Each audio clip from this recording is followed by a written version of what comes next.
को हम देखना चाहते हैं वो है शिष्यत्व का प्रमाण। कैसे जानेंगे कि हम यीशु का शिष्य हैं? क्या क्या प्रमाण है? या सिर्फ बोलने से मालूम हो जाता है कि हम यीशु मसीह का शिष्य हैं, या कोई प्रमाण भी है?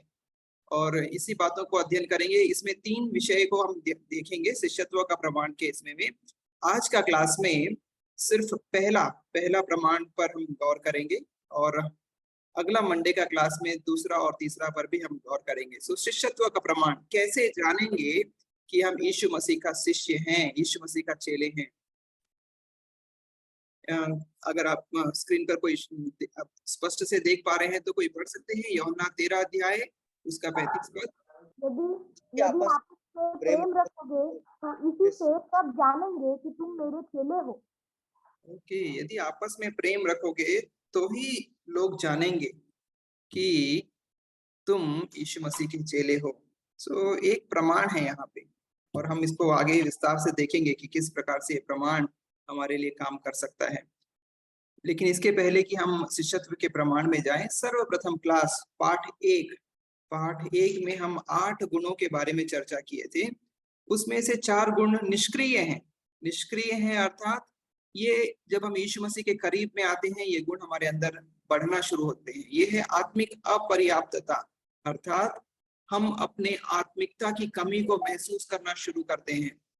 दूसरा, आत्मिक पश्चाताप, अर्थात हम जब आत्मिकता की कमी को महसूस करते हैं हमारे अंदर से शोक उत्पन्न होता है, और यीशु मसीह कहता है धन्य है वे जो शोक करते हैं क्योंकि वे शांति पाएंगे।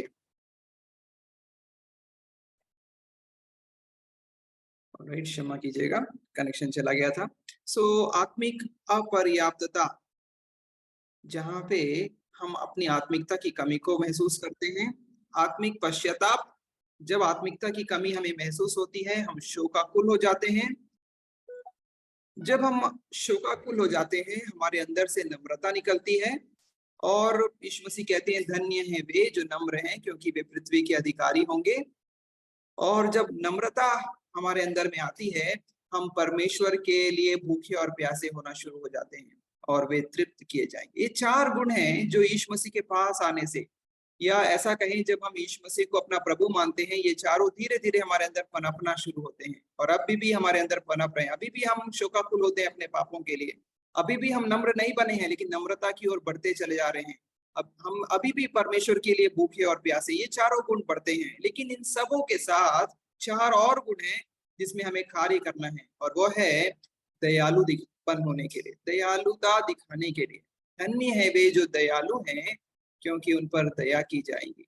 दूसरा, धन्य है वे जिनके मन शुद्ध हैं। हमको अपनी पवित्रता के लिए हर दिन प्रयास करते रहना है, पवित्र होने के लिए हमको हर दिन ध्यान लगाए रखना है। धन्य है वे जो मेल मिलाप कराने वाले हैं, मेल मिलाप की सेवकाई को हमें आगे बढ़ाना है।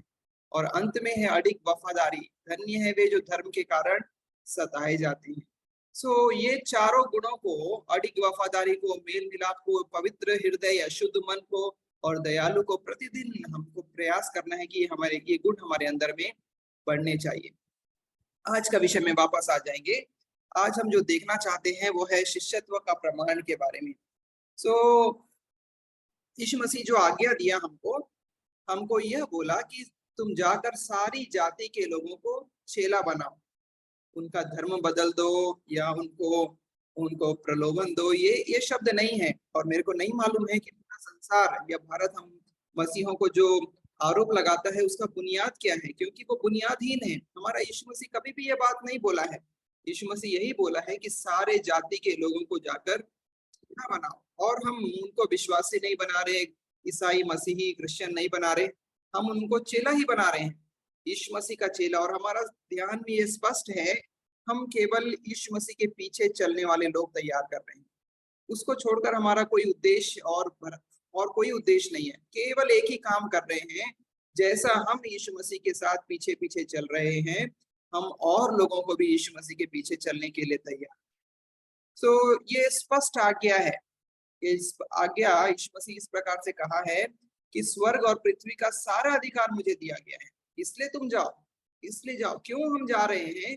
क्योंकि यीशु मसीह के पास अधिकार है हमें भेजने के लिए। स्वर्ग का अधिकार है, स्वर्ग से उसने अधिकार प्राप्त किया है हमें भेजने के लिए, चेला बनाने के लिए, और उसको पृथ्वी के लोगों पर भी अधिकार है और बोला है कि पृथ्वी के लोगों के पास जाओ और मेरे लिए चेला बनाओ। ये उसका आदेश है और इस आदेश को हम पालन करते हैं। सो ये शिष्य कौन है?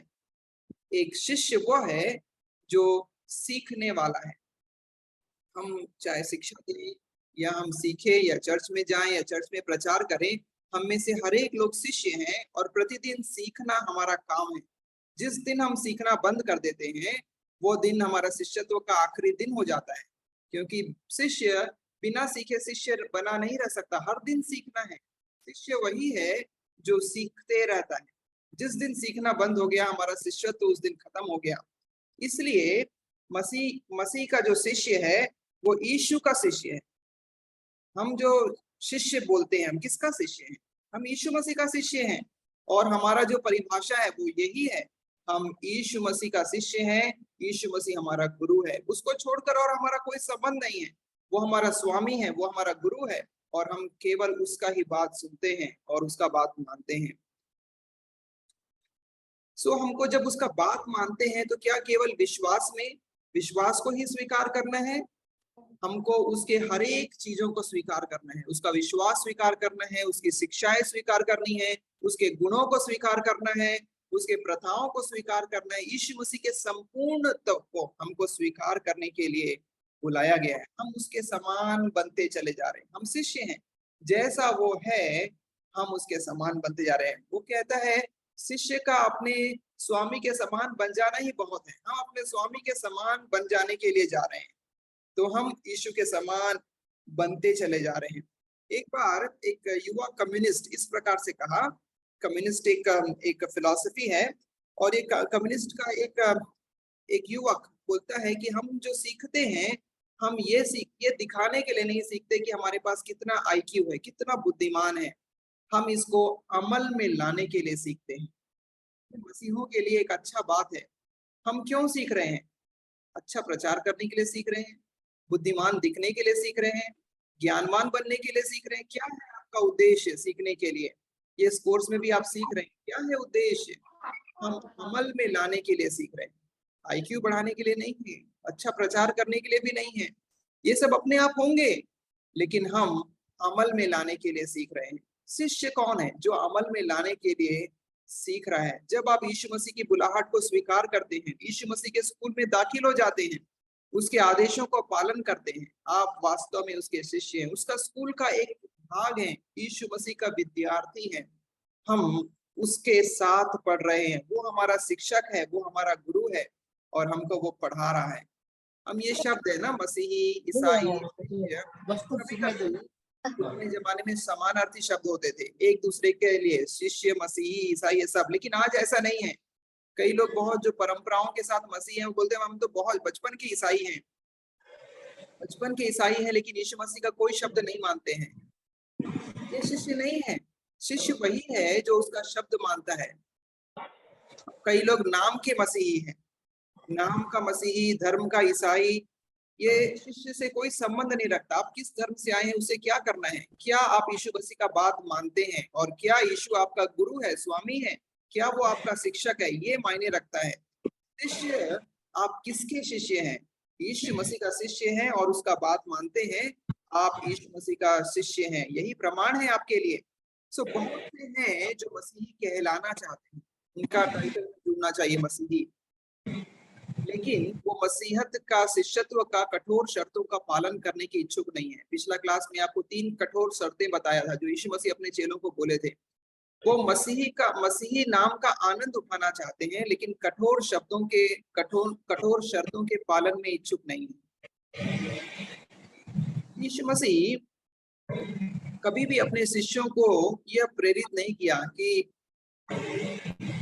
जो शिष्यत्व का मार्ग है वो फूलों से भरा हुआ होगा, तुम आगे चलते जाओ, मैं तुम्हारा मदद करूंगा, बहुत सहायता करूंगा, आज अगर तुम विश्वास करोगे तो कल तुम्हारे लिए बहुत सारी आशीषें मिलेगी। कभी भी यीशु मसीह का प्रतिज्ञा ऐसा नहीं है।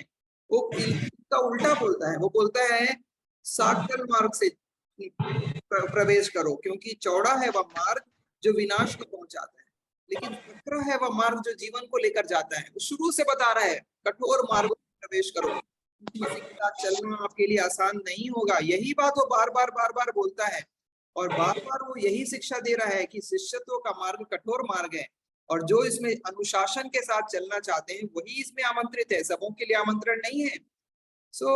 यीशु मसीह एक केवल सरल विश्वास का परिभाषा नहीं दिया, सरल विश्वास का प्रचार नहीं किया। ये शिष्यत्व है और ये कठिन काम है। आप और हम जो इसमें कदम बढ़ाए हैं या कदम बढ़ाने का सोच रहे हैं, ये मान लीजिए और जान लीजिए कि आपके लिए आगे का रास्ता चौड़ा रास्ता नहीं है।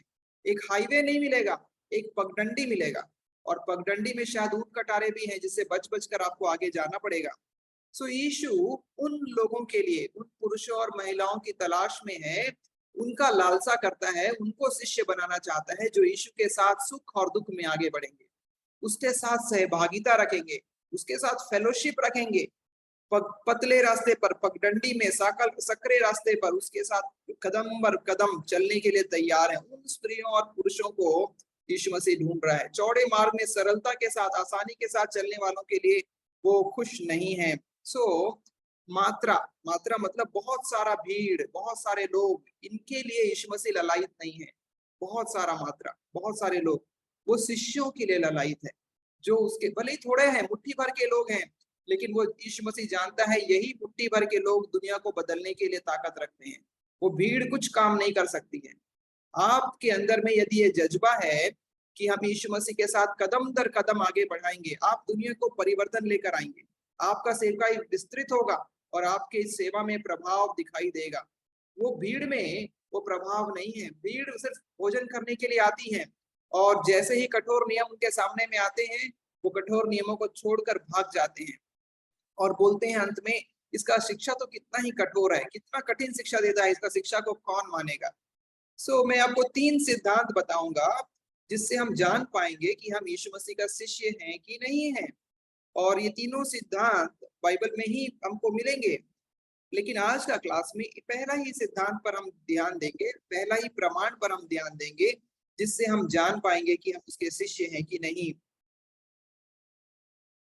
यीशु मसीह अपना शिक्षण या सेवकाई के दौरान में अपने शिष्यों को मार्गदर्शन दिए और ये सिद्धांत जो मैं आपको बताना चाह रहा हूँ, वो सिद्धांत यीशु मसीह अपने चेलों को सिखाए हैं। और जब वो सिखा रहे थे, यीशु मसीह कह रहे थे, कौन है मेरा शिष्य, पहचान जाओगे। ये तीनों चीजों देखेंगे तो हमको मालूम होना शुरू हो जाएगा यही उसका शिष्य है। और जो तीनों चीजों को पूरा नहीं कर पाते वो भीड़ का भाग बन जाते हैं। पहला सिद्धांत है वचन में निरंतर बने रहने का सिद्धांत, निरंतर बने रहने के लिए। दूसरा है प्रेम का सिद्धांत और तीसरा है फल का सिद्धांत। मैं समझाऊंगा ये तीनों बातों को।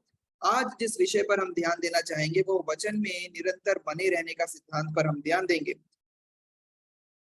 वचन में निरंतर बने रहने का सिद्धांत, दूसरा है प्रेम का सिद्धांत और तीसरा है फल का सिद्धांत। वचन में निरंतर बने रहने का सिद्धांत कोई भी पढ़ दीजिए, बाइबल निकाल कर पढ़िएगा, यूहन्ना रचित सुसमाचार उसका 8वां अध्याय 31 और 32। John chapter 8 31 and 32।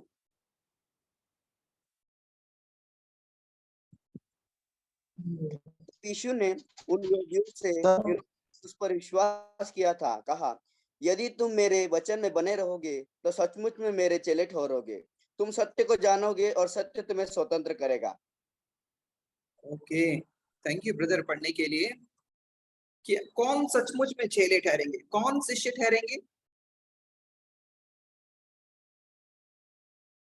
एक बार बाइबल को अच्छे से देख लीजिए, फिर मेरे को बताइए कौन चेले ठहरेंगे, कौन चेले रहेंगे।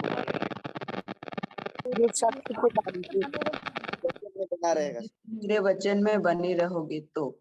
हाँ, यही यीशु मसीह का शब्द है ना, उसी का शब्द में से हम थोड़ा सा शब्द देखे हैं। तुम सचमुच में मेरे चेले बनोगे। कब बनोगे? जब तुम मेरा वचन में बने रहोगे। यही सिद्धांत है, वचन में बने रहने का सिद्धांत। शिष्य कौन है?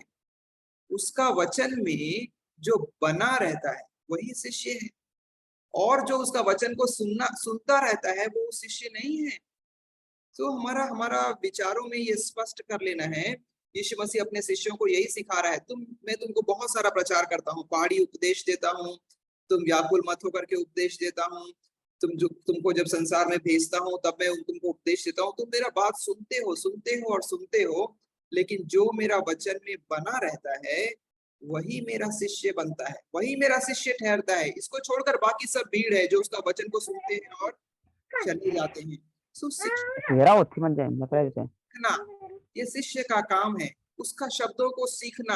हर एक शिष्य पहले बार में ही सही काम नहीं कर पाता, गलती होता है। आप और हम भी गलती करते हैं, प्रतिदिन गलती करते हैं। इसका मतलब ये नहीं कि हम शिष्य नहीं हैं, हम शिष्य हैं। हम गलती कर रहे हैं और गलती को देखकर उसके वचनों से पहचान पाते हैं कि हमने गलती करी है और सुधर जाते हैं, पश्चाताप करते हैं, पापों से मन फिराते हैं। ये प्रतिदिन का हमारा काम है। और जब हम बदलते चले जा रहे हैं, उसके वचन पर बने रहने के लिए प्रयत्नशील हैं और उसका वचन हमारे अंदर में, जीवन के अंदर में बसा हुआ है, इसी से हम जान रहे हैं कि हम उसके चेले हैं। उसका वचन को सीखने से हमको नया दृष्टिकोण मिलता है। यही है वो जगह जहाँ पे उसके चेले रहते हैं, उसके वचनों के अनुसार चलना। बाहर के लोग जो सिर्फ मसीही कहलाते हैं, उनका वचन के प्रति कोई आस्था नहीं है, वचन के प्रति कोई समर्पण नहीं है, वे नाम मात्र मसीही हैं। लेकिन शिष्य वचन के प्रति समर्पित है। ये जो यीशु मसीह बोला ना, यदि तुम मेरे वचन में बने रहोगे, मेरा वचन में, कौन सा वचन में, कौन सा वचन में? आप लोग का विचार क्या है यहाँ पे? ये मेरा वचन का मतलब क्या है? जो परमेश्वर ने आज्ञाएं दी हैं उनके अनुसार चलना। वचन का मतलब परमेश्वर की आज्ञाएं, और कुछ? वचन परमेश्वर है, तो वचन जो प्रभु ने कहा है वो जीवित है। अगर हम जीवित वचन हमारे अंदर होगा तो हम भी जीवित होंगे। ओके, सो वचन परमेश्वर स्वयं है। ओके, और उसका वो जीवित वचन हमारे अंदर रहेगा, हम भी जीवित होंगे। और कुछ?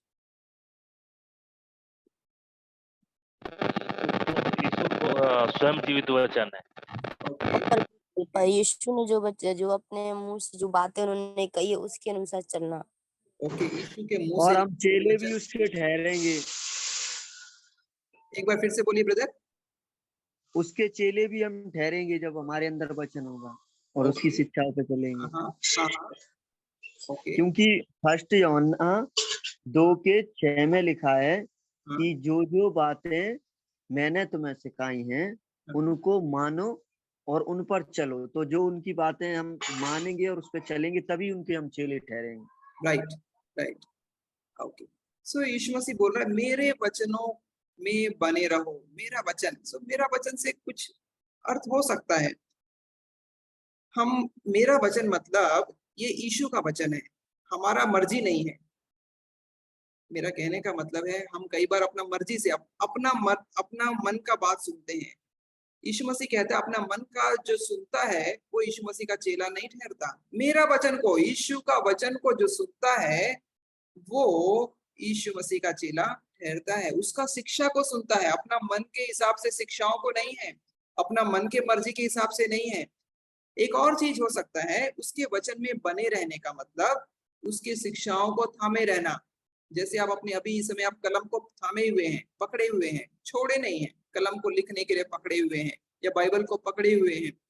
जब हम कलम को थामे हुए हैं उसका उपयोग हो रहा है, जब हम बाइबल को पकड़े हुए हैं उसका उपयोग हो रहा है। उसी प्रकार से वचन को पकड़े हुए हैं, वचन को थामे हुए हैं, मतलब वचन का आप उपयोग कर रहे हैं, उसका अभ्यास कर रहे हैं।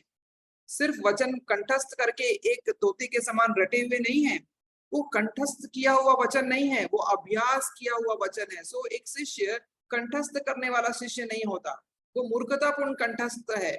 लेकिन हम एक अभ्यास करने वाले शिष्य हैं, उसका वचन को ना केवल याद रखे हैं लेकिन उपयोग कर रहे हैं। उसका वचन को थामे हुए हैं, उसका वचन का उपयोग, कलम को थामे हैं आप, उसका उपयोग कर रहे हैं, लिख रहे हैं। बाइबल को थामे हुए हैं आप, उसको पढ़ रहे हैं। वैसे ही उसके वचन को थामे हुए हैं, उसको अपने जीवन में लागू कर रहे हैं, उसका उपयोग कर रहे हैं। वचन को स्वीकार करने से हमारा शिष्यत्व प्रारंभ होता है। हमारा शिष्यत्व, जिस दिन हमने वचन को स्वीकार किया, उसने बोला हे सारे बोझ से दबे हुए लोगों मेरे पास आओ, मैं तुम्हें विश्राम दूंगा। जिस दिन हमने उसके वचन को स्वीकार कर लिया है, हमारा शिष्यत्व उसी दिन प्रारंभ हो गया है। हम उसका चेला उस दिन से बन गए हैं जिस दिन हमने पहली बार उसके वचन को थाम लिया था, उसका वचन हमारे अंदर में काम किया है। सो वचन में बने रहना हमारी शिष्यत्व की पहचान है। कैसे जानेंगे कि आप यीशु मसीह के शिष्य हैं? आप उसके वचन पर बने रहते हैं। उसके वचन को थामे रहते हैं, उसके वचन का आप उपयोग करते हैं। एक व्यक्ति था, कोलंबा नाम का व्यक्ति, और स्कॉटलैंड में उस समय में ये यीशु मसीह को नहीं जानते थे स्कॉटलैंड के लोग, यहाँ पे सुसमाचार प्रचार करने के लिए गया। 563 ईस्वी में जब वो वहां गया तो उसको मालूम हुआ कि ये जगह शायद सुसमाचार को स्वीकार नहीं करेंगे। एक नाव लिया, नदी पार किया और जाने लगा। जस्ट जा ही रहा है, नाव को पीछे छोड़ा है स्कॉटलैंड में जाने के लिए, और उसको लगा कि आगे का रास्ता मेरे लिए कठिन होगा। एक काम करता हूँ, मैं अपने नाव को यहाँ दफन कर देता हूँ ताकि जब आगे का मार्ग कठिनाई भरा हो, मेरे को लौटने का कोई रास्ता मेरे लिए ना बचे। और उसने गड्ढा खोदा है, नाव को टुकड़े टुकड़े किया है और गड्ढे के अंदर दफन करके बंद कर दिया है और वो चला गया है। शिष्यत्व इस प्रकार का है, जब हम सकरे मार्ग में जाने के लिए चुनते हैं और हम पहला कदम रखते हैं, पीछे का रास्ता को हम बंद कर देते हैं। हम ये कहते हैं आगे का मार्ग कठिन होगा, आगे का मार्ग सकरा होगा, आगे के मार्ग में कष्ट आएंगे, लेकिन पीछे जाने का कोई रास्ता नहीं है। यीशु मसीह इसी प्रकार का कहा है, जो हल पर हाथ रखता है, मुड़कर पीछे देखता है, वह मेरा शिष्य होने के योग्य नहीं है। वो वचन को थाम लिया है, अब पीछे मुड़कर नहीं है, उसका नाव दफन हो गया है। अब वो कोलंबा अपने मन में निश्चय कर लिया, मेरे पास पीछे मुड़कर जाने का कोई रास्ता नहीं है, केवल एक मार्ग बचा है, वो आगे जाना है स्कॉटलैंड में और सुसमाचार प्रचार करना है। चाहे रास्ता कठिन है, चाहे रास्ता दुखदाई है, लेकिन मेरे लिए लौटने के सारे विकल्प बंद हो चुके हैं। क्या आपका लौटने का सारा विकल्प बंद है? अगर बंद नहीं है, आप उसका शिष्य अभी भी नहीं है। हमारे लिए केवल एक ही मार्ग है, वो है सकरा मार्ग, जिसमें हमको आगे बढ़ना है। और जब तक हमारे लौटने का विकल्प बंद नहीं होगा, हम उसके वचन को थामे रहकर आगे नहीं बढ़ सकते हैं। कोई लोग उत्साह के लहर में बहुत बह जाते हैं। जिस दिन बहुत अच्छा कॉन्फ्रेंस होता है, कोई अच्छा प्रचार करता है, हमारा आंखें भर जाती है, हमारा मन पूरा भावनाओं से भर जाता है और हम समर्पण कर देते हैं। ये समर्पण अल्पकालीन समर्पण साबित होता है। जैसे जैसे हम आगे बढ़ते हैं, हमारा वचन का नींव गहरा नहीं है। हम सिर्फ कॉन्फ्रेंस से कॉन्फ्रेंस अटेंड कर रहे हैं, लेकिन पर्सनल बाइबल स्टडी नहीं है। हम प्रभु के वचन के प्रति समर्पित नहीं होते, प्रतिदिन बाइबल अध्ययन नहीं करते हैं, और नतीजा ये होता है हमारा अल्पकालीन समर्पण टूट जाता है और हम भावनाओं से जो बहकर परमेश्वर को स्वीकार किए हैं, वो दूसरे भावनाओं के चपेट में आकर दूसरे दिशा में मुड़ जाती है। यीशु के साथ भीड़ इसी प्रकार से हुआ करती थी। जैसे मैं पिछले क्लास में आपको बताया, यीशु मसीह का दृष्टांत था, जब इमारत बनाते हो, क्या आपने उसका खर्च जोड़ लिया है? जब आपने शिष्यत्व शुरू करी है, क्या आपने शिष्यत्व का कीमत को पहचान लिए हैं? जब सकरे मार्ग में चलना प्रारंभ किए हैं, क्या उसके कष्टों को आप सोच लिए हैं? एक बार सोच लीजिए और उसके बाद ही आप आगे बढ़िए। आवेश में लिया गया निर्णय अक्सर ही अल्पकालीन होता है, इसमें सोच और विचार का अभाव है। यीशु मसीह ये नहीं बोलता भावनाओं में बहकर आगे ले चले जाओ, वो बोलता है इमारत बनाने से पहले हिसाब किताब कर लो। आप जब शिष्यत्व को स्वीकार कर रहे हो, अच्छे से सोच लीजिए आपका परिणाम क्या होगा। क्या पूर्णकालीन समर्पण के लिए आप तैयार हैं? और जिस समय आप प्रभु के वचन में बने रहने के लिए पूर्णकालीन समर्पण लेते हैं, मुड़कर पीछे जाने का रास्ता बंद है क्या? और जब हम बोलते हैं प्रभु मैं आपके वचन में बने रहूंगा, ये मेरा शिष्यत्व का प्रमाण है, इसको जब मैं वचन पे बना नहीं रहूंगा, मेरा शिष्यत्व टूट जाएगा। मैं इसमें बने रहने का संकल्प लेता हूँ, मेरे लिए पीछे जाने के सारे विकल्प बंद हैं। आप एक सही रास्ते पर आगे चल रहे हैं और यीशु ने कहा है स्वर्ग और पृथ्वी का सारा अधिकार मुझे दिया गया है, इसलिए मैं इस व्यक्ति को आगे भेजता हूँ। जो व्यक्ति वचन में बने रहने के लिए संकल्प लेते हैं, इसको वो संसार में आगे भेजते हैं। अन्य लोग अल्पकालीन समर्पण कर रहे हैं, बहुत सारे लोग हैं अल्पकालीन समर्पण कर रहे हैं। हमारा भी एक समर्पण है, हमको ये भविष्य ही तय करेगा कि हमारा जो समर्पण है वो अल्पकालीन है या दीर्घकालीन है या संपूर्ण कालीन है। प्रभु हम पर ऐसा कृपा करे कि हमारा समर्पण हमारे आखिरी सांस तक रहने पाए, और तभी वचन कहता है, यीशु मसीह अपने वचन में स्पष्ट कहते हैं, जो अंत तक धीरज धरे रहेगा उसी का उद्धार होगा। आपका जो समर्पण है वो अंत तक धीरज धरा रहना है, अंत तक कष्टों को, लास्ट सांस, आखिरी सांस तक जो समर्पण को थामे रहेगा उसी का उद्धार होगा। वही शिष्य है और वही यीशु मसीह का वास्तविक शिष्य ठहरेगा। सो नए नियम में अल्पकालीन शिष्यत्व ऐसा कोई चीज नहीं है। 2 दिन का समर्पण, 5 दिन का समर्पण, 2 साल का समर्पण, कोई अल्पकालीन समर्पण नहीं है। यीशु मसीह के पास एक ही चीज है, वो है दीर्घकालीन, पूर्ण। यीशु मसीह का चेला पतरस, यूहन्ना, याकूब पूर्णकालीन है, अल्पकालीन कोई चेला नहीं है।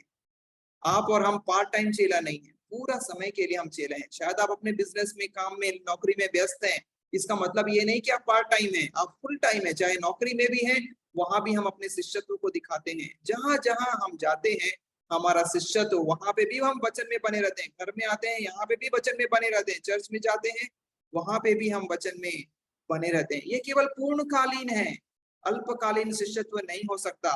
ये शिष्यत्व में लौटने का रास्ता नहीं है। क्या आप कोलंबा के समान अपने नाव को दफन किए हैं, नाव को नष्ट किए हैं?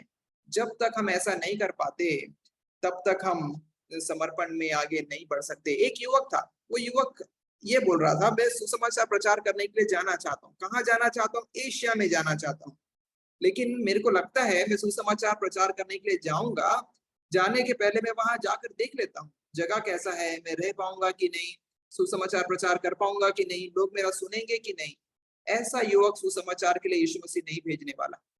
जो टेस्ट करेगा मैं रह पाऊंगा कि नहीं, लोग मेरा सुनेंगे कि नहीं, ये इसका विकल्प बंद नहीं हुआ है। ये अभी भी अपने लौटने के रास्ते को खोल कर रखा हुआ है। और चूंकि ये लौटने के रास्ते को खोल कर रखा हुआ है, ये यीशु मसीह का चेला नहीं है। सो एक बात पर हमको ध्यान देना है, वह यह है कि परमेश्वर ना केवल सर्वशक्तिमान है, लेकिन हमारा पिता भी है, प्यार करने वाला पिता। क्या आपका पिता आपको ऐसा जगह भेजेगा जहां आपका नुकसान होगा? आपका पिता कभी भी वहां आपको नहीं भेजेगा। हमारा परमेश्वर एक प्यार करने वाला पिता है। वो हमसे उतना ही या उससे ज्यादा प्यार करता है जितना हमारा संसार का पिता हमसे प्यार करते हैं। प्रभु आपको अपने राज्य के विस्तार के लिए इस्तेमाल करना चाहते हैं, एक महत्वपूर्ण काम के लिए भेजना चाहते हैं। एक पिता अपने बेटे को किसी काम के लिए देता है, वो काम महत्वपूर्ण है इसलिए उसको देता है, जिम्मेदारी के साथ देता है। जो काम हमारे पिता ने हमको दिया है, शिष्यत्व का काम, ये एक महत्वपूर्ण काम है, इसीलिए पिता ने हमारे हाथ में ये काम को दिया है। नहीं तो वो स्वर्गदूतों को दे देता, स्वर्गदूतों को नहीं दिया, उसने केवल मनुष्यों को दिया है शिष्यत्व के काम को आगे बढ़ाने के लिए, क्योंकि ये महत्वपूर्ण काम है और हमारे लिए आवश्यक है इसे करना। सो यशायाह का शब्द हमारे लिए एक अद्भुत शब्द है। कोई भी पढ़िएगा यशायाह 64 का 8। तो भी है यहोवा तू हमारे हाथों में है, तू काम। ओके, तो भी है यहोवा तू हमारा पिता है, तू हमारा पिता है, तू परमेश्वर है, लेकिन तो भी तू हमारा पिता है। देख हम तेरे हाथ में है। जो भी शिष्य है किसके हाथ में है? आप, आपका पिता, आपका परमेश्वर है और आप उसके हाथ में है। वो आपको अद्भुत तरीके से इस्तेमाल करना जानता है। इसलिए लिखता है तुम्हारा चित्र अपने हथेली पर खोद कर बनाया है। क्या आपका बेटा बेटी लोग आपके हाथ में कुछ कुछ चित्र बनाते हैं, अपने हाथ में कुछ कुछ, ये मम्मी है, ये पापा है, कोई ड्राइंग करते हैं? हमारा पिता भी ऐसा ही करता है। हमारा पिता हमारे चित्र को अपने हथेली पर खोद लिया है, बोला ये मेरा शिष्य है। जो जो शिष्य है उसका चित्र परमेश्वर के हथेली पर खुदा हुआ है और परमेश्वर आपके लिए सोच रहा है, विचार कर रहा है।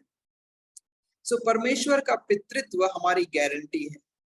जो चीज हम उससे मांगेंगे वो हमारे हित में वो काम करेगा। हर चीज जो हम मांगते हैं वो करता है क्या? एक जगह लिखता है कि जो कुछ तुम मेरे नाम से मांगो वो मैं तुम्हें दे दूंगा। जो कुछ। सो जब हम शिष्यत्व में बने रहते हैं, जब परमेश्वर हमारा पिता होता है, जो कुछ हम मांगते हैं वो हमारे हित के लिए उसको पूर्ण करना चाहता है। ये है हमारा परमेश्वर जो हमें आगे बढ़ाना चाहता है। सो वचन में, मसीह का वचन में बढ़ने के लिए, उसमें बने रहने के लिए हमारा प्रयासरत रहना आवश्यक है। और यह उद्देश्य कि हम प्रभु का वचन में बने रहेंगे, ये आत्म अनुशासन, ये हमें आगे लेकर हमारे शिष्यत्व में जाएगा। सो जब हम उसका वचन में बने रहते हैं तो उसका मतलब क्या है? क्या केवल शास्त्र को पढ़ना? कैसा है इसमें बने रहने का मतलब?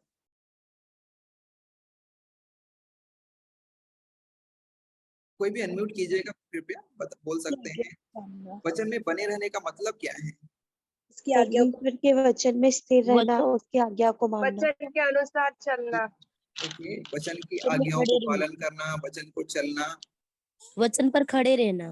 ओके, वचन पर खड़े रहना, ठीक है। और कोई? वचन के अनुसार कार्य करना। ओके, कार्य करना। सो आप गायों को देखे होंगे ना, जुगाली करते हैं। हमारा वचन का पढ़ना इस प्रकार का एक काम है। कैसा है वो? हमारा मन में वो घूमते रहता है, जुगाली करते रहते हैं। उसका वचन हमारे अंदर में माथे में घूमता रहता है, हम उसके बारे में विचार करते रहते हैं। यही है, केवल पढ़े, सुबह में एक अध्याय पढ़ने का एक नियम है, हम सुबह में एक अध्याय पढ़ लेंगे। कई लोग नीति वचन को पढ़ते हैं, कई लोग भजन संहिता को पढ़ते हैं।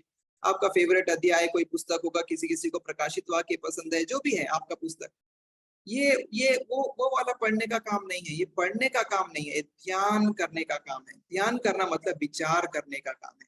सो वचन में बने रहने का मतलब है हमारे पास क्या एक ऐसा समय है जब हम उसके वचन को ध्यान करते हैं, वो वचन को सोचते रहते हैं। जब हम इस वचन को सोचते हैं, निचोड़ते हैं, इसी से जीवन आता है, पढ़ने से जीवन नहीं है।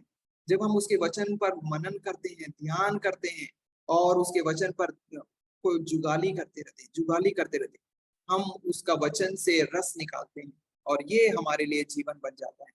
सो ये इसमें कभी कभी हमको कई वचनों को कंठस्थ करना पड़ेगा, याद करना पड़ेगा। कई लोग भजन संहिता याद कर लेते हैं, बहुत सारा भजन संहिता याद है। कई लोगों को अलग अलग नीति वचन याद है, कुछ और वचन याद है। जिस समय आप संकट में पड़ेंगे उस दिन यही वचन आपको काम करेगा। यीशु मसीह एक दिन संकट में पड़ गए थे, शैतान उसका परीक्षा लेने के लिए आए थे। वो बोले थे कि ये पत्थर को बोल दे रोटी बन जाए। क्या काम आया? एक वचन था जो व्यवस्था विवरण का था, वही उसको याद आया और वो बोला कि लिखा है मनुष्य केवल रोटी ही से नहीं वरन हर एक शब्द से जो परमेश्वर के मुख से निकलता है जीवित रहेगा। यही वचन जो आप कंठस्थ कर रहे हैं, यही वचन जो आप ध्यान कर रहे हैं, यही वचन जो आप बार बार विचार कर रहे हैं, एक दिन संकट के समय में आपको संकट से छुड़ाएगा। शैतान को उचित उत्तर देना आपको यही वचन सिखाएगा। ये वचन आपको शैतान पर जय पाने के लिए है। ये वचन आपको आपके संसार पर जय पाने के लिए, शरीर पर जय पाने के लिए है। ये वचन आपको आगे लेकर जाएगा, पाप करने से ये वचन आपको बचाएगा। इसीलिए यीशु मसीह ये बात बोला है, यदि तुम मेरे वचन पर बने रहोगे तभी तुम लोग जानेंगे कि तुम मेरे चेले। तुम मेरा चेला कैसे बनते हो? जब वचन को हम अपने दिलों के अंदर में छिपा कर रखे हुए हैं। ये वचन हमें संभाल कर रखे हुए हैं और ये हमसे दूर नहीं है। दो वचनों को पढ़िएगा। पहला वचन है इब्रानियों, उसका 4 अध्याय 2 पद, बाइबल में से खोलकर पढ़िए। क्योंकि हमें उन्हीं की तरह सुसमाचार सुनाया गया है, पर सुने हुए वचन से उन्हें कुछ लाभ ना हुआ, क्योंकि सुनने वालों के मन में विश्वास के साथ नहीं बैठा। ओके, बड़े गौर से वचन को देखिएगा। इब्रानियों 4 का 2, सुने गए वचन का कोई लाभ नहीं हुआ। क्यों लाभ नहीं हुआ? एक बार देखिए बाइबल को, क्यों लाभ नहीं हुआ? क्योंकि सुनने वालों के मन में विश्वास के साथ नहीं बैठा। यहाँ पे एक शब्द बताया है, सुना, वचन सुने हैं लेकिन उनके मन में विश्वास नहीं है। हम वचन को पढ़ते हैं लेकिन जब हमारे अंदर में विश्वास का कमी होता है, ये वचन क्रियाशील नहीं होता, ये वचन कार्यरत नहीं होता है। प्रभु हमारे अंदर में विश्वास को ऐसा भर देना है कि जो वचन हम सुनते हैं, जो वचन हम कंठस्थ करते हैं, जो वचन हम पढ़ते हैं, वो कार्यशील हो जाए। वचन को हमारे अंदर में काम करने के लिए हमारे अंदर विश्वास का होना आवश्यक है। ये बात को प्रभु हमको मनों में स्पष्ट करने पाए। प्रभु जितना ज्यादा आप विश्वास हमको देंगे, ये वचन उतना ज्यादा प्रभावशाली हो जाएगा। बिना विश्वास का ये वचन प्रभावहीन है। और इसके द्वारा हम अगर सोचे कि प्रभु ये वचन मेरे अंदर में काम करे, ये वचन काम नहीं कर रहा है। क्योंकि यहाँ के लोगों को, जब इब्रानियों के लोगों को ये लेखक लिखता है, बोलता है ये लोग सुने हैं वचन को, ये लोग बार बार सुने हैं वचन को, लेकिन ये वचन उनके अंदर में काम नहीं किया, क्योंकि उनके मन के अंदर में विश्वास नहीं था। शिष्य वो है जो अपने स्वामी के वचनों पर विश्वास करता है। ये वचन मेरे लिए काम करेगा, ये वचन के द्वारा मैं जीवन को पाऊंगा। यदि आप सोचते हैं ये शिष्यत्व के मार्ग में आप आगे जाएंगे और यीशु आपका उद्धार करेंगे, यीशु मसीह आपके अंदर में प्रभाव को उत्पन्न करेंगे, उसके वचन आपके अंदर में प्रभाव उत्पन्न करेंगे, क्योंकि आपके अंदर अपने स्वामी के प्रति विश्वास भरा हुआ है। जिस दिन हमारा विश्वास डावाडोल होगा, वही दिन हमारा वचन का प्रभाव हमारे अंदर में काम करना बंद कर देगा। यीशु मसीह को पतरस को बोला था, पानी पर चलने के लिए बोला, आजा। ये शब्द को सुनकर यीशु मसीह पर विश्वास करके वो कदम बढ़ाया है, आगे बढ़ गया है, प्रभाव उत्पन्न हो गया है, काम होना शुरू हो गया है। लेकिन जैसे ही उसने लहरों को देखा, उसका विश्वास डगमगाने लगा और बोला, सच में क्या मैं पानी पर चल जाऊंगा? वो वास्तव में डूबने लगा। जब हमारा विश्वास कमजोर पड़ने लगता है, उसका वचन का प्रभाव कम होना शुरू होता है। प्रभु हमारा विश्वास को बढ़ाने पाए। यीशु मसीह उसके पास में आया, पतरस को हाथों से थामकर उसको ऊपर खींचा, नाव पर लेकर गया और क्या किया? डांटा उसको, हे अल्प विश्वासी, तू क्यों विश्वास कम किया? हे अल्प विश्वासी। यीशु मसीह कभी कभी हमको भी डांटता है, अल्प विश्वासी, मेरा वचन का प्रभाव तुम ही लोग कम करते हो। हम लोग बोलते हैं ना, प्रार्थना करते हैं, काम नहीं होता क्योंकि हमारा विश्वास ही नहीं है, इसीलिए काम नहीं हो रहा। उसका प्रभाव को उत्पन्न करने के लिए विश्वास की आवश्यकता है। बिना विश्वास के कोई प्रभाव मसीह जीवन में उत्पन्न नहीं होने वाला है। अगर हम उसका वचन को हमारे अंदर में बने रखना चाहते हैं, उसके वचन का काम देखना चाहते हैं, मनों के अंदर में विश्वास की आवश्यकता है। इब्रानियों 4:2 को कभी भी अपने पास में रखिएगा। ये हमें एक रास्ता दिखाता है, ये हमें आगे लेकर जाता है और ये बताता है कि हम विश्वास में कैसे आगे बढ़ सकते हैं और वचन के प्रभाव को किस प्रकार से देख सकते हैं। एक और वचन पढ़िएगा जहाँ पे परमेश्वर का वचन हमारे अंदर कभी कभी काम नहीं करता तो क्यों नहीं करता, और जब काम करता है तो क्यों करता है। इफिसियों 5:18 पढ़िएगा, बाइबल में से पढ़िए।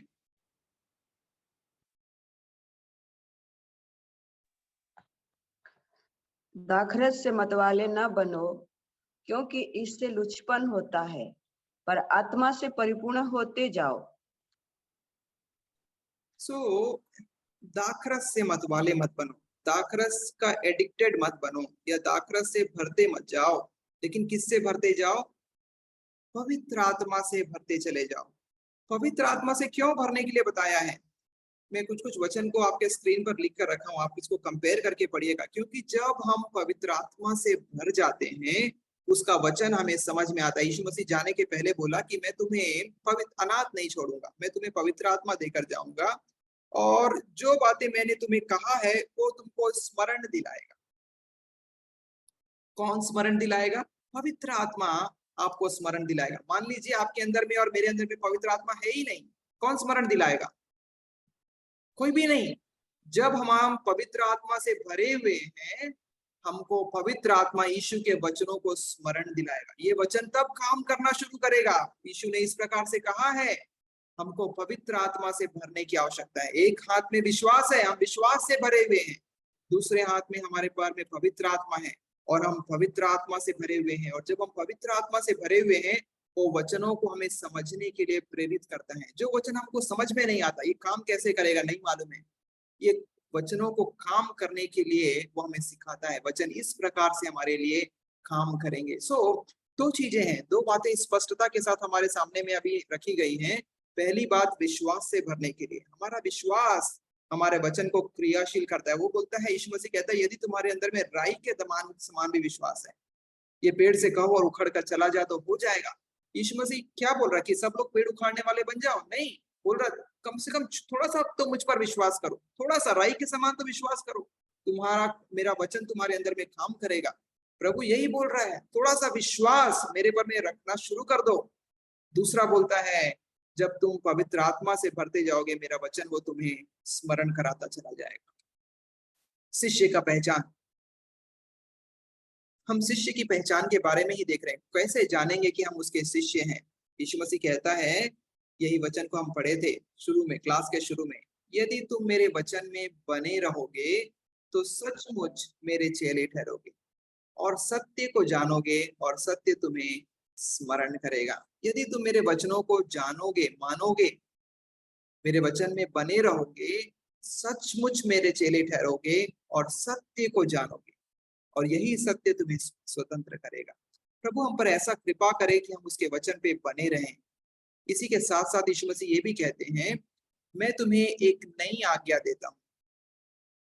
ये यूहन्ना है जो लिख रहा है, पहला यूहन्ना में, नई आज्ञा देता हूँ, एक दूसरे से प्यार करो जैसा मैंने तुमसे प्रेम रखा है वैसा ही तुम भी एक दूसरे से प्रेम रखो।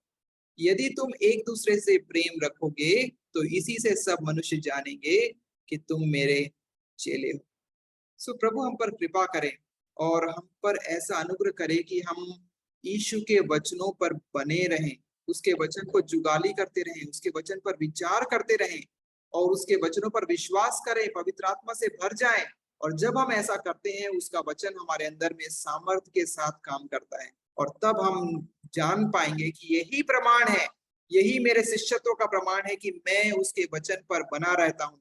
मेरे पीछे लौटने के सारे रास्ते बंद हैं और मैं सत्य को जान चुका हूँ और सत्य ने मुझे स्वतंत्र कर दिया है। आइए हम प्रार्थना करें और उसके पश्चात आज के क्लास को समाप्त करेंगे। हमारे जीवित और अनुग्रहकारी परमेश्वर, हम आपके पास में आते हैं, आपको आदर और सम्मान देते हैं क्योंकि प्रभु आपका वचन सत्य है। आपने जिस तरीके से अपने चेलों को तैयार किया वो अद्भुत था प्रभु, और क्योंकि आपने अपने चेलों को बेहतरीन तौर से तैयार किया, वो दुनिया को उलट पुलट करने की शक्ति रख ली है प्रभु। और आज प्रभु संसार के कोने कोने में प्रभु आपका नाम पहुंच चुका है क्योंकि आपकी आत्मा के सामर्थ्य ने लोगों को ऐसा घायल किया प्रभु कि वे आपकी आत्मा के प्रति समर्पित होते चले जाएं। हमारी भी यही प्रार्थना है प्रभु, आपका सामर्थ्य हमारे अंदर भी प्रकट होने पाए। हमने जो विश्वास किया है, जिस हमारे अंदर में जो आपकी आत्मा भरी हुई है, हम पर कृपा करें प्रभु कि हम आपके वचन को थामे रहें और अंत तक प्रभु आपके लिए वफादार बने रह सकें। आपके वचन को आगे ले जाने के लिए हमारी सहायता कीजिए प्रभु। हमारी प्रार्थना सुनने के लिए धन्यवाद, यीशु मसीह के नाम से, आमीन।